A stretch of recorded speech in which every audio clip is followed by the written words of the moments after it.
name is Kim Clark, and I'm the occupational therapist in Strive Clinic. So I suppose as an occupational therapist, I really work with any sort of an illness or symptom or health-related condition that I suppose limits you in some way from participating in the normal everyday activities and the activities that are most meaningful or important to you. So as you can imagine, I could probably talk about anything to do with cancer, because it has so many different effects and can trickle into people's lives in so many ways. So I suppose one of the most common symptom of cancer can be the fatigue that can go with it. And it does seem to be, from kind of treating people, the most debilitating symptom. I suppose, as you can imagine, if you're running on a low battery, it's going to affect every aspect of how you live your day from the time you get up in the morning. So that's kind of why I chose this. So I suppose because fatigue can affect everybody, so uniquely and in so many different ways, I hope we can sort of have more of a chat about it today, rather than me standing up and just kind of telling you how you feel about it, because you'll all know an awful lot better than I will. So I suppose the first thing just to distinguish, which is really, really important for us as healthcare professionals as well, but also for you yourself, is to know, is this tiredness or is it fatigue? And I suppose the very clear difference between the two of them is, when you're tired, there's usually a reason for it. So it's usually that there's something quite stressful going on for you, or you're trying to meet a deadline, or you just have a lot on, and it's usually short term. So when that situation has passed, or you've had a good night's rest, or you slow down, or whatever it is, your energy levels will start to build back up again. And it's the normal peaks and troughs that we'll all go through day to day. With fatigue, I suppose the clear distinction is, first of all, it's not really related to what you're doing. So you could be doing very little. I mean, some people, even having their shower or getting dressed, can find that it's just a massive drain on their energy levels, which doesn't make sense for what you've done. And the other thing is, it's just like an overwhelming whack of a lack of energy. People often describe going about their day and just feeling as if somebody's plugged them out and they just stop.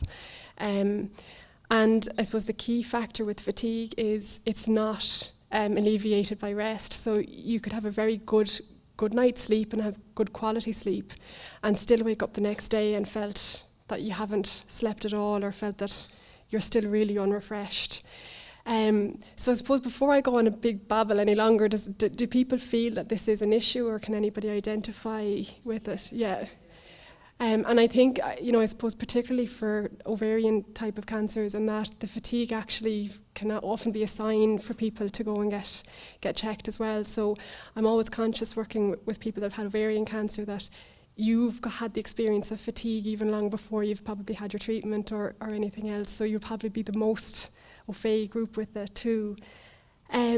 So I suppose fatigue is incredibly unique in how it's going to affect everybody. Your triggers for it can be different, how it's going to affect your life can be different, how you feel it can be different. So I suppose even if people feel comfortable with it, at least I'm not doing Debbie's talk to get people shouting out, but what does fatigue feel like for you? How do you feel fatigue affects you? It can be physically, it can be mentally, it can be emotionally. Does anybody feel brave enough?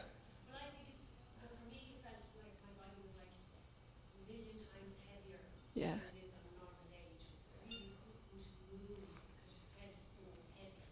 Yeah, and it's a big one. Your muscles, you can feel it very physically in your muscles. They can be achy, like that. You can feel very heavy. And again, we can all identify with that feeling when you're really tired. You know that feeling when you get into the bed and you can feel that it's very heavy in the bed. That's, that is, but it's feeling like that all of the time, trying to get around. Yeah.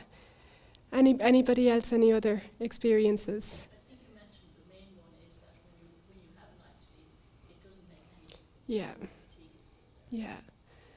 Yeah, it's a really good point. So, and I suppose some of the things, the physical elements of fatigue are really obvious, and I think we all kind of see those very quickly and probably see those first. But it might be important to think about fatigue affects, every part of your body, of your being. So even things like, mentally, people will often find that even thinking or trying to kind of make judgments or concentrating, that can be very difficult because of fatigue. And equally, when you're doing those things, they can be equally as draining as well. So I suppose these are kind of some of the, I suppose when we look at how fatigue affects your life and every day, it can affect your physical body. So it can be that overwhelming feeling of exhaustion, those aches and pains and heaviness in your muscles, that feeling unrefreshed after, even having a very good night's sleep. Problem sleeping can actually be another symptom of fatigue as well. Difficulty completing tasks. So you might start to do a round of washing or starting to prepare the dinner and just run out of steam halfway through and not be able to finish it. And then there can be also the kind of mental exhaustion that can go with that, and that's really directly related to how your cognition and your memory and concentration is working. So you might find, because of your fatigue, that you're finding it hard to concentrate. You might find it difficult to make decisions or to judge things as quickly maybe or as sharply as you would have done before.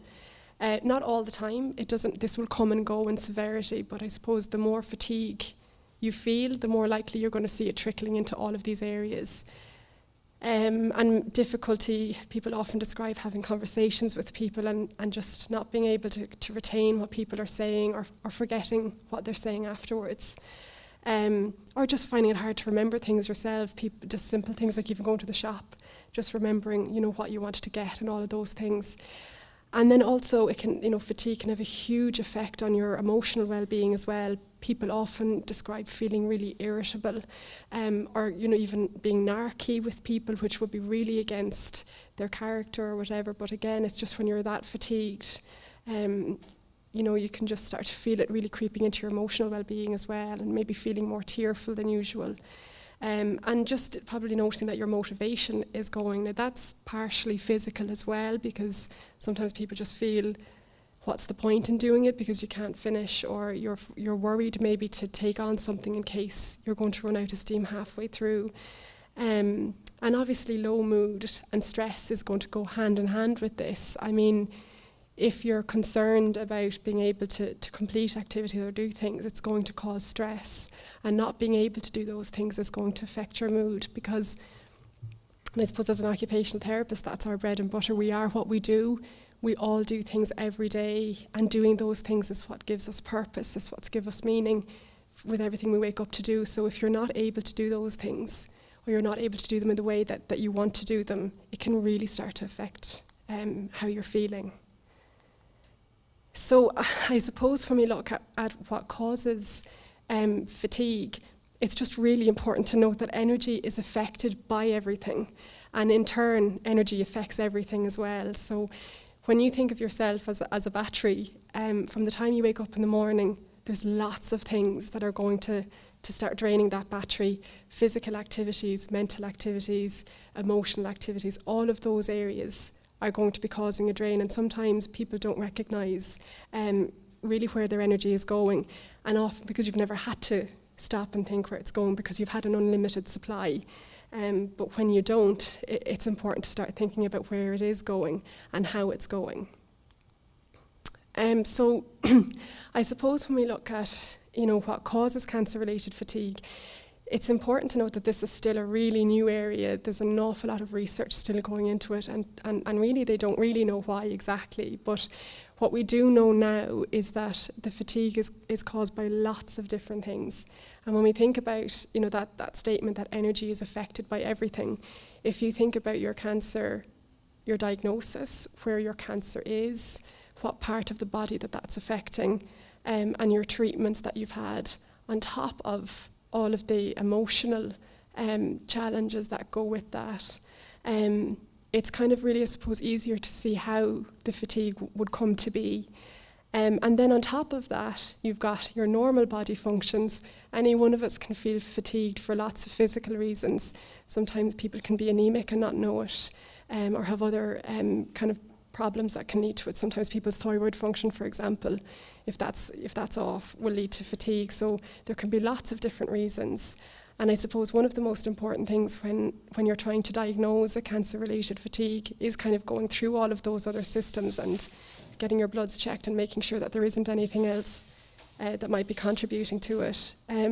So we've said the cancer itself can actually cause fatigue. All of the treatments, the chemotherapy is going to impact. Radiotherapy, anybody that's trying to recover from surgery, or some of the hormone therapies as well can actually induce fatigue too. Pain is a huge one. And the interesting thing that they're learning about pain is that the more fatigued you are, the more receptive you are to feeling that pain as well. And equally, the more pain that you have, the more draining that is on your body, and that actually leads to fatigue in itself. So it's a really vicious cycle when it comes to managing your pain and your fatigue. We've talked about the other physical reasons that you might have fatigue, like anemia. You could be fatigued before treatment. As I said, particularly with ovarian cancers, it tends to be a huge symptom before your diagnosis has even come. You could have other medical problems before this ever happened.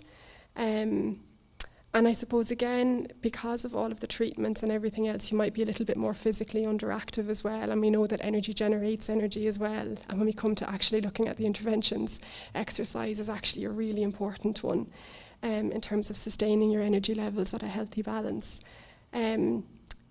Cancer treatment as well can have a real impact on your nutrition. And I suppose that comes from lots of different places. Sometimes the treatments in themselves can reduce your appetite. You may not just want to eat anymore or eat as much. It can affect how you taste food, which can also interfere with what you're eating and how you're eating. For some people, they can be really nauseous and they might not be getting as much of an intake that they need.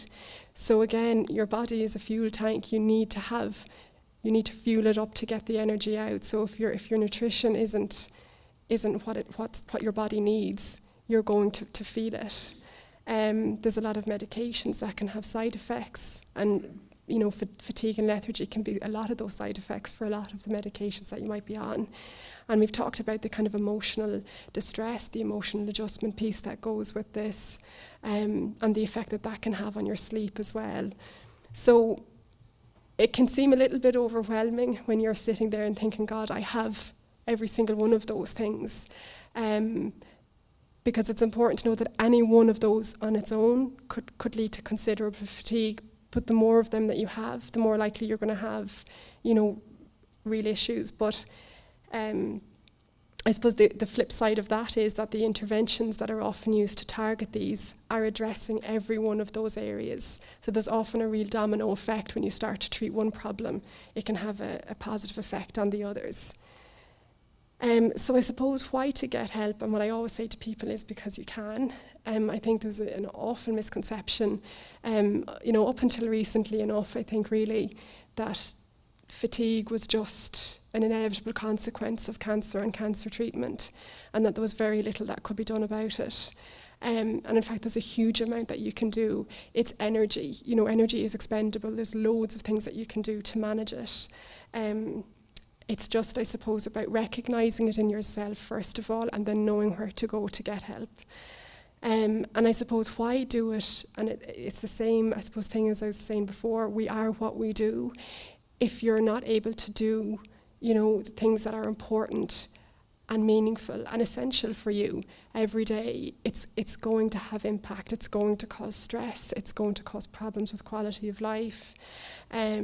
It's going to impact on your performance. For some people, it can have a real, threat to, we'll say, if you're working, to maintaining your employment, or a lot of you might be grandparents or still have a lot of active roles with your families. So it can really, I suppose, interfere with your productive roles throughout as well.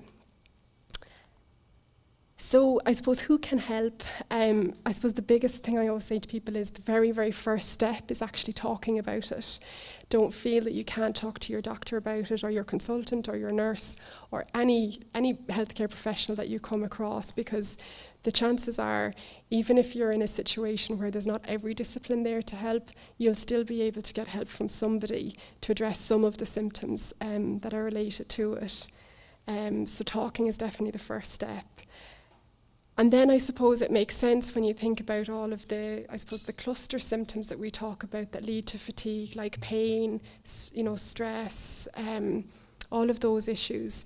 I suppose we address all of those issues by discipline in a way. Everybody has their own speciality in terms of these issues. And I suppose that's where, when we all come together as a team to address this as one issue, it's probably the most effective way of managing it, so that you're being given the advice that you need. But I suppose it's important to note that not everybody is going to need everybody. Not everybody, as I said, is going to have all of the symptoms. It's very unique. So it's just about teasing out which ones are affecting you and then going to get the right help and advice for it. So when it comes to managing your fatigue, then it is all a balancing act. I suppose what you've got to really look at is when you do have fatigue, your energy levels are in a limited supply, whereas before you would never have had to even think about it. So it's like, as I always say to people, it's like when you're doing your budget. Nobody, I would say, there's very few people that have the luxury of not having to budget on some level, because money is a limited resource for all of us. So when you think about your money and about budgeting, okay, we're all probably not, the real, I suppose, nerds and sitting down and doing like our budget for the week really definitively. Some people will be, and they're probably managing very well, and we probably should be all doing it. But I suppose it is. I suppose that's the shift in thinking when you're looking at managing your energy. You're looking at your resources. They are in a limited supply, but that doesn't mean that you have to be curtailed by them. And I think what happens to a lot of people with fatigue is your energy levels start to dictate what you do. And that's a really horrible position to be in. You've got no control about what you're doing. Your energy is dictating what you do, when you do it, and how you do it. So I suppose it's about you shifting that control focus and actually saying, no, I'm going to decide where my energy is going to go, how it's going to go, and when it's going to go. So it is a balancing act. What goes in comes out. And as I said, your whole environment all around you every day is going to be kind of draining you. So it is about really identifying where your energy is going. And that is what gives you the control then in terms of managing your fatigue and managing your energy levels more effectively. So I suppose I've just done this as a toolkit. It's not extensive, but when you're looking at managing your energy levels, you're going to be really addressing, as I said, all of those issues that we've talked about before, that actually are the main source of drain on your energy levels. So as I said, talking about it is definitely the first step. And it is about then really analysing yourself, and we'll talk about how you practically do these things now in a few minutes. But it is about, I suppose, just recognising in yourself as part of in your world, where is the greatest drain of your energy. In terms of managing stress, like we all have stress every day, with or without cancer. Some of us, I suppose, are more in tune with our bodies, and we might know when we're becoming stressed and be able to deal with it then, and others aren't. And again, I suppose it's only if you identify that your stress levels are actually one of your major sources of drain of your energy, it might be a whole new shift about looking at that and trying to manage that. So what I always say to people about managing stress, you can't manage something that you don't understand. So it is about learning how your body is responding. For some people, they might come in and say, God, I get really, really achy jaws, or my neck is really bad, and think they might need to get physio on their neck. And it actually turns out that it's actually stress, and that's where you're holding all of your tension. For other people, it might be that they're not sleeping. Or for other people, it could be a change in their appetite. Stress is a whole other ball game in terms of learning how it affects you. And again, it's a really individual experience for all of us. No two people will feel stress the same way. So again, that's really the first step, and we'll talk about it a little bit later on. Sleep is another huge one. It's the same thing. If you haven't had a good night's sleep, you're starting off the next day losing the battle. Like, you're going to be behind and catching up on yourself all of the time. So a lot of the time when we're looking at what your triggers for fatigue or your contributors to fatigue are, looking at your sleep pattern is a huge role for me, because not sleeping at night can often be a symptom of what's happening during the day, or how you're feeling or how you're managing. Sometimes it can be really physical things. Sometimes it can be like night sweats or hot flushes and things like that are interrupting your sleep, or needing to get up to the toilet a lot during the night, the room being too warm, and those kind of things. So I suppose they're very physical reasons, and we still look at all of those and look about how we can manage those a little bit better if that is what's interrupting your sleep. But often it actually looks about looking at the rest of the day and seeing what's happening with your routine, with your activity levels during the day, that might actually be reducing your ability to sleep at night. And it's a little bit of a double-edged sword, because when you're so fatigued, the tendency is that you just feel like you can't move, you can't get out and do things. And as I said, energy actually does generate energy, and where you may not feel the energy is there and it's not, it still means that when it comes to bed, going to bed at night, your body is probably not tired enough to sleep, or your mind might be very busy and racing. So you haven't had that wind down period of getting to sleep. So a lot of it is looking at kind of what happened during the day as well, and looking at things like eating or drinking, in the few hours before bed. Have you woken up your digestive system, and all of those things. Energy conservation then is a real technique or a strategy that we use, and that is about making you a really efficient banker when it comes to your energy. And it's about really analysing the activities that you need to do, how much those activities cost you in terms of energy, how do we plan those activities so that you're not clustering high demanding activities all together.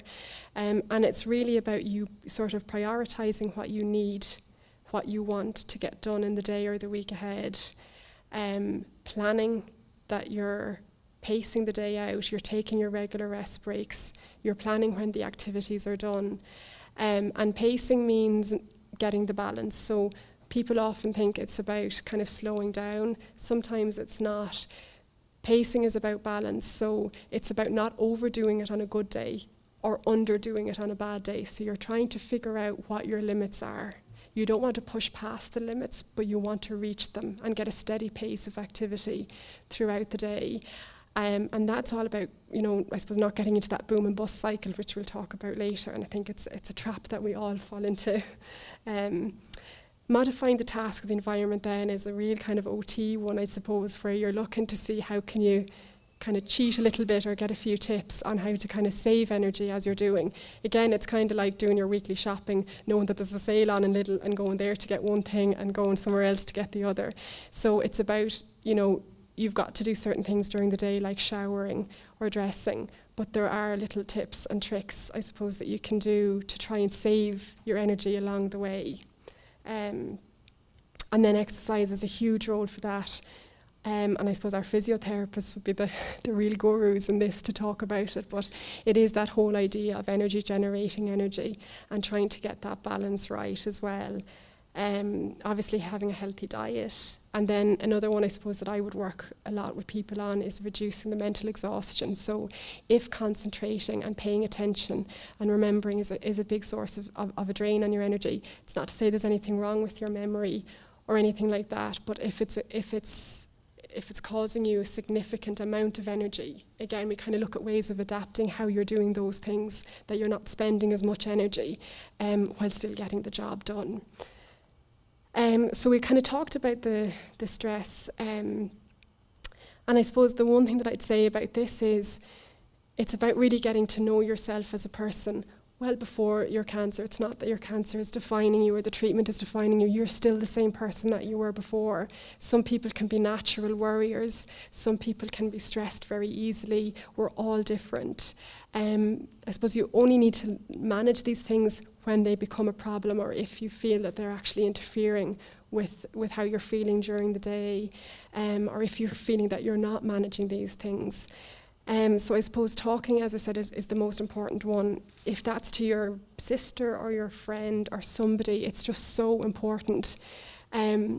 What's also really important about talking is I suppose to not be afraid to tell people if they're placing too much demands on you. That's something that we'll talk about later on when we look at what your priorities are as well, because sometimes you're trying to be everything to everybody, and that in itself can be a huge source of stress. So sometimes even actually, I think when I do fatigue management people, I feel like I'm making them really selfish, and it's actually good because it's a time where people really need to start looking at what's best for them to try and get through this as best they can and be as well as they can.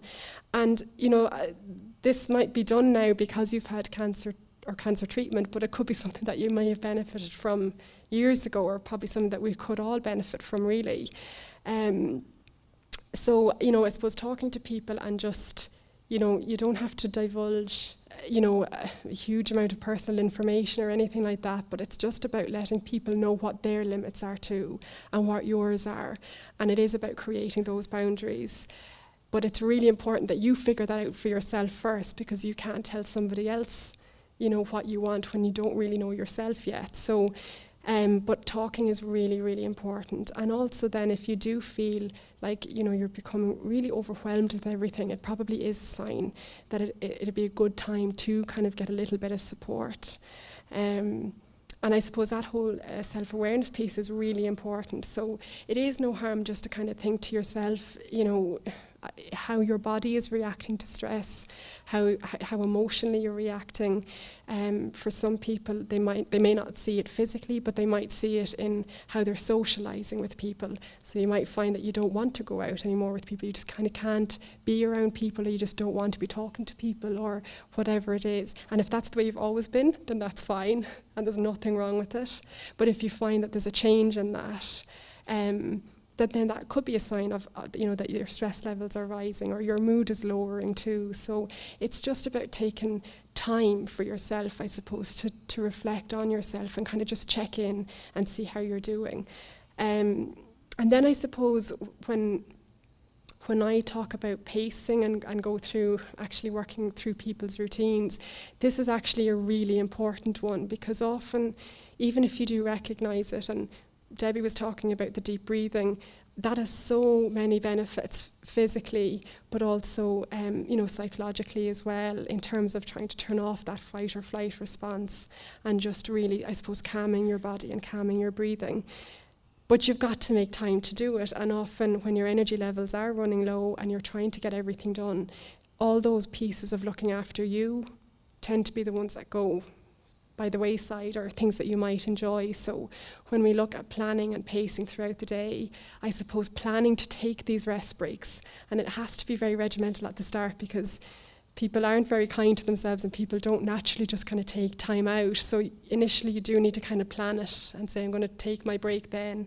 And doing some of the deep breathing techniques at that time can be a good way of doing it. And I suppose what we say to people is it's about trying to get the balance right with your stress levels as well. I mean, we all know that, stress can be good, stress can be productive, and we all kind of need it from time to time. It gets us up, it gets us going, it helps us meet deadlines, it gets us out of tricky situations sometimes, and that is because of that flight or fight response. But when that is constant, and it's constantly there, it's not productive anymore. It was never designed, we weren't built to live in a constant state of stress. So I suppose working these kind of strategies or very physical techniques to reducing your stress levels are really important, but they need to be done consistently throughout the day. And I suppose it's about making time to do those. And I suppose it's also about doing it when you're not stressed, because I suppose all of these things are a skill and they take time. So the more comfortable you get with doing them when you're kind of more comfortable and more at ease, the easier it'll be to do them when maybe you are a little bit panicked or your stress levels have risen a little bit. So there's loads of the techniques. And again, I know that, Kate is our psychotherapist, this is her bread and butter, or any of the kind of, counselling supports or anything that you might be going to. I suppose the key thing is really just recognising them and then going to get the support if you feel that you need it. So that's the one thing, is just to see it as an investment. When we talk about getting the balance and kind of rejuvenating your energy, managing stress, or I won't even say managing stress, I'll actually say doing relaxation, but making sure that it's active relaxation that you're doing is putting the energy back in. So I suppose every time you're doing things, you're spending your energy, but it's also important to learn what helps to charge the batteries back up again as well, and that is one of the things. So I suppose do see it as an investment if you can. So the deep abdominal breathing, has anybody ever done this? Yeah. So you're probably familiar with it then, a lot of you. It is a really successful technique for, has loads of different health benefits like Debbie was speaking about earlier. But it's very much done for reducing stress levels as well. And the flight or fight response, have you all heard about that? Yeah, so I'm preaching to the converted already with that. So basically that's your adrenaline has been turned on, everything is fired off to kind of face the threat or the worry or whatever it is that you're dealing with.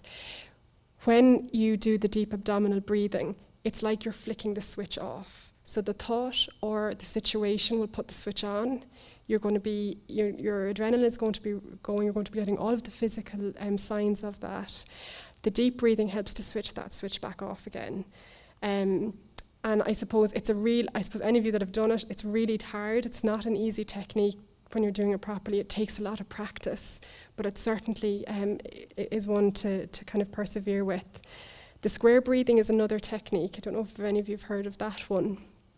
It's generally a technique that I'd kind of use with people that have breathlessness or COPD or things like that, but I've just found that some people, initially when they're trying to do the deep breathing one, they can find it a little bit trickier. So it's just a nice simple one to do, and it's a kind of a secret one to do if you're out or you're in the doctor's surgery or you're here today to kind of do. So it's literally just where you look up at the screen. You can do it on any square, the TV, a window, anything.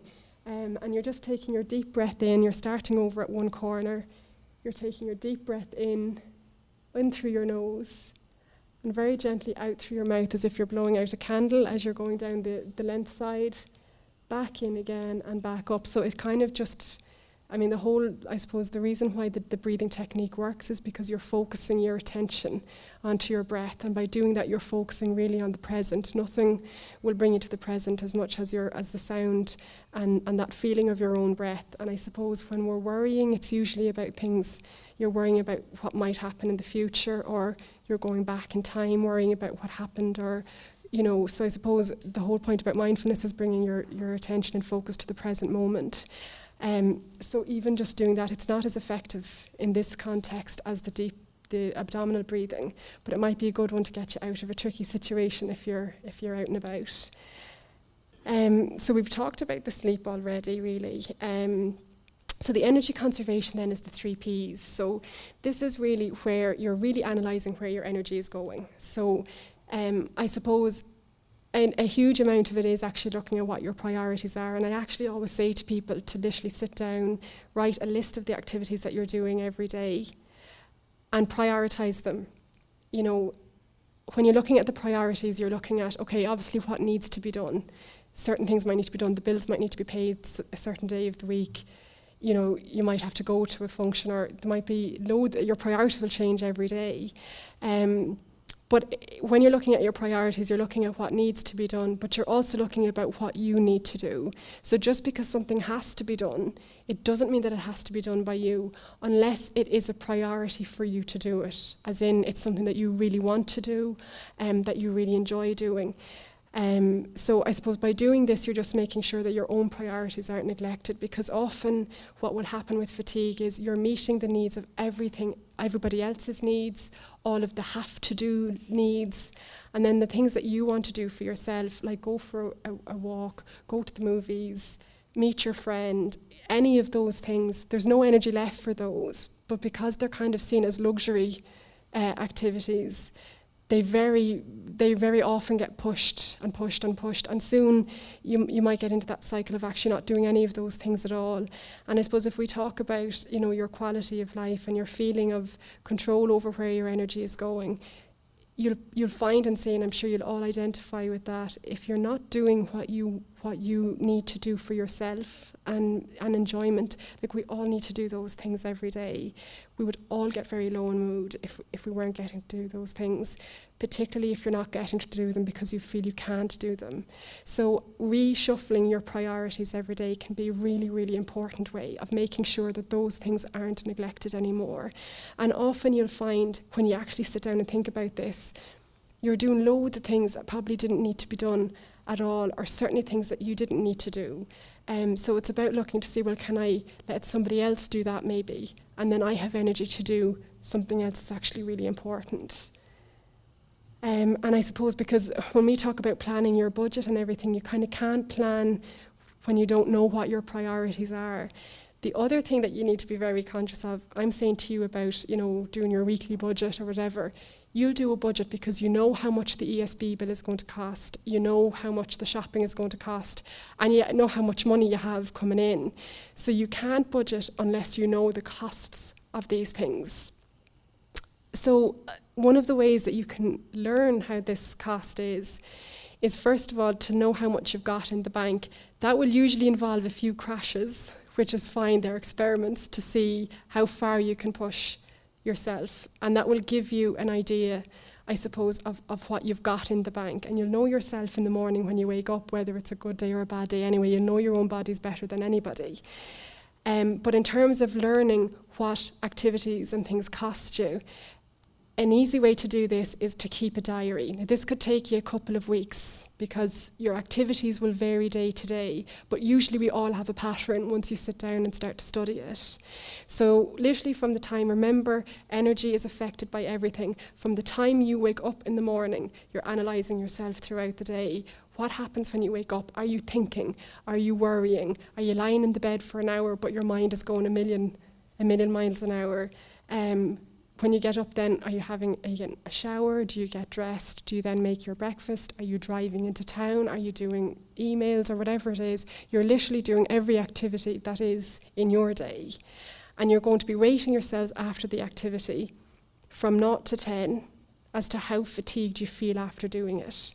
For some people, if they're suffering from pain or stress, I get them to do that as well, because if an activity is causing you pain, or if a particular activity or encounter with somebody is a stressful one, all of those things are a big drain on your energy levels as well. They're not to say that you can eliminate those from your day, you can't. And that's the thing, like energy conservation and fatigue management is not about taking activities away. It's about learning how activities are affecting you, what they're costing you, and then learning how to plan your day and structure your day around that so that you're maximizing the energy that you do have and you're not wasting any energy unnecessarily.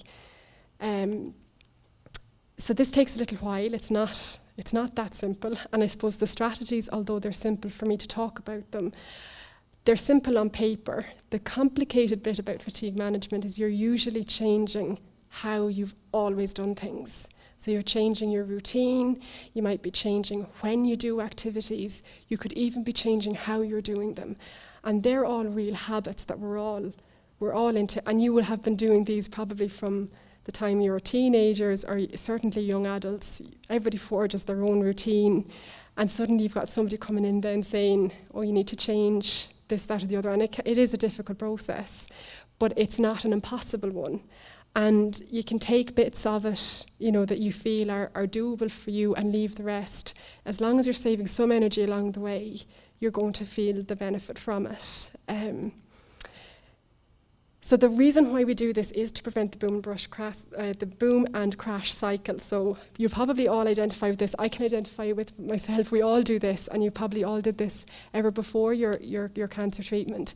The problem is with the boom and crash cycle, when you don't have very low energy levels, you'll recover from this very quickly. When you do have fatigue and the energy levels are so low, this kind of a cycle is going to take you a lot longer to recover from. So it's the typical thing, you wake up one day, you might be on a good day, and so then you're like, right, I've got to go and get everything done now today. The energy is good today, the get up and go has come back, and I need to make the best of it. So you'll try and cram in loads of different things to get done. You'll overexert yourself, you'll hit the wall, people just crash, and it is like a crash.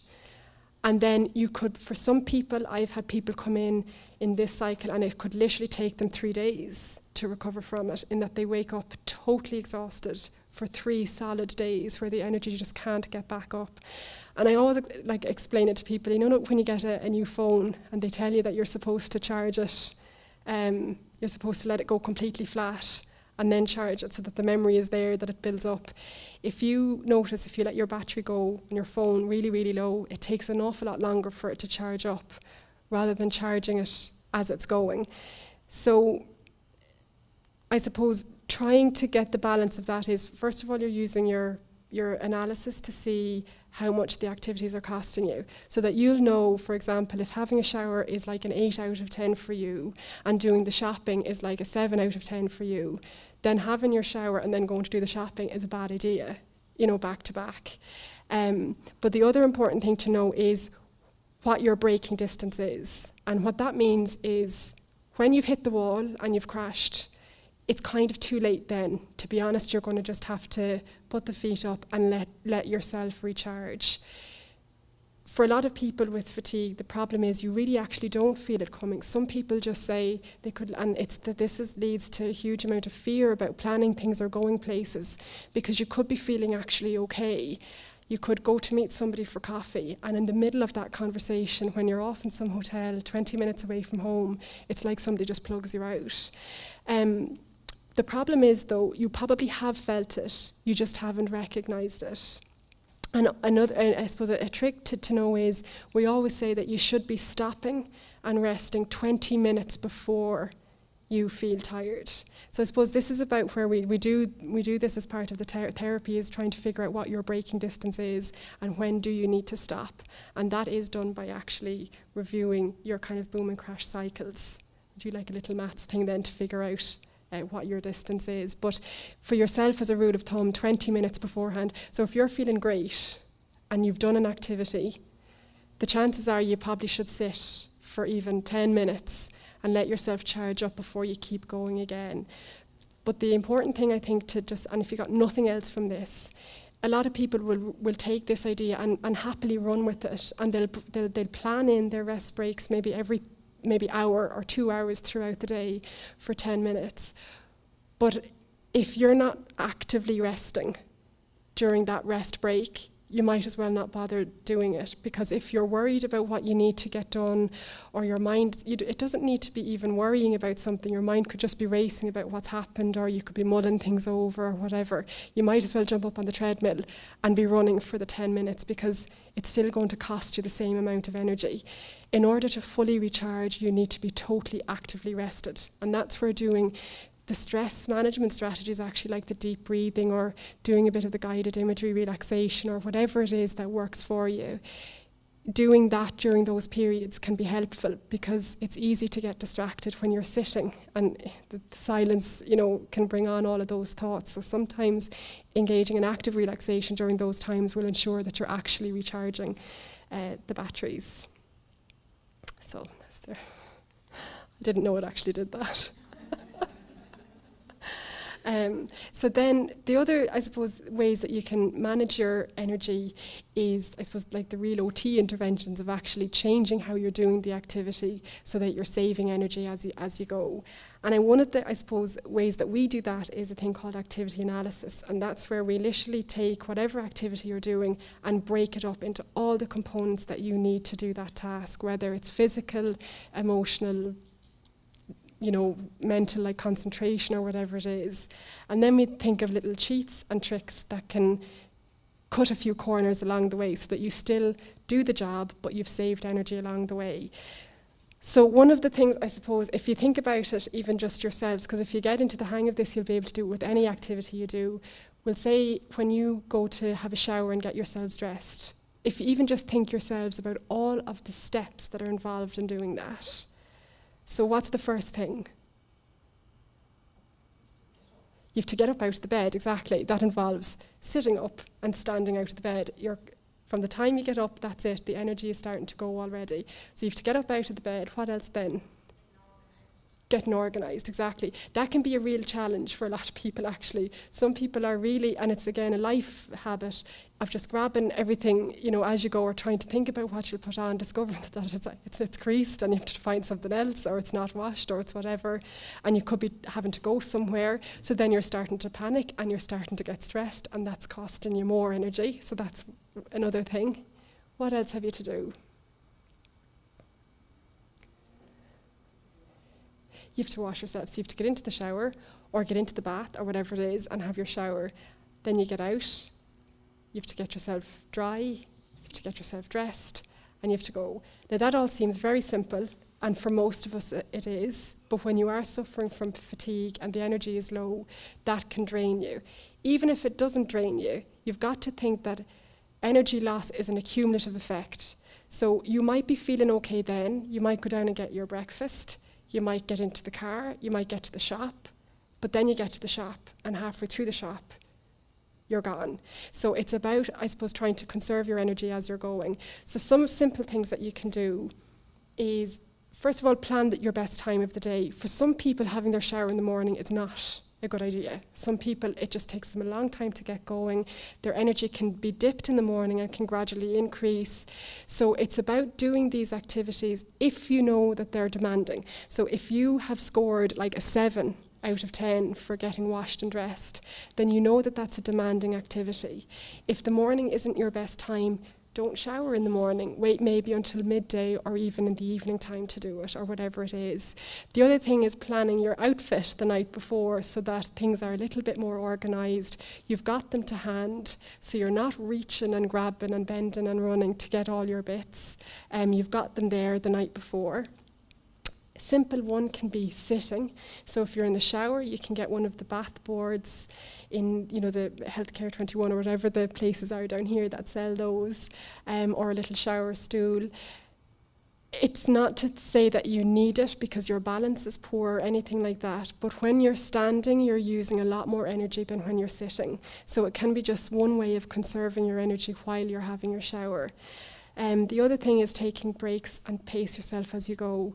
That can mean when you're getting yourself dressed, that you dress the bottom half and take a break for just a few minutes and then do the top half. It might, and you do that with everything, whether it's peeling the carrots or doing whatever it is.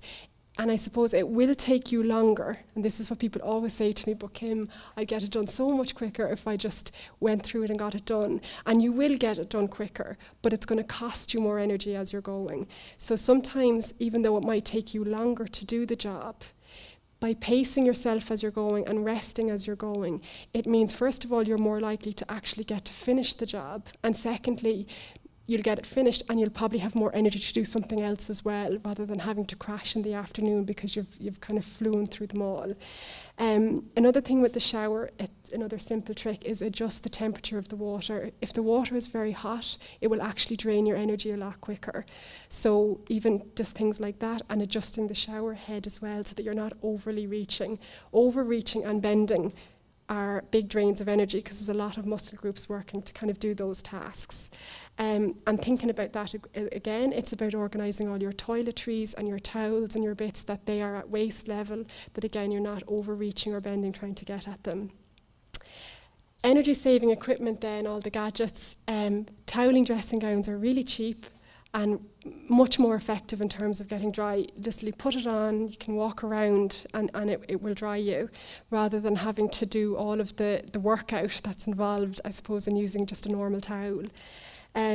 There are, for people that are really fatigued and again that really need to conserve their energy, there's things like perching stools that you can get that are really functional stools that you would use maybe when you're doing sink-based activities like brushing your teeth or putting on your makeup, and things like that. So they're just kind of things to think about, I suppose. So I suppose in summary, when you're looking to manage your day and manage your energy, you first of all need to figure how much do these activities cost me.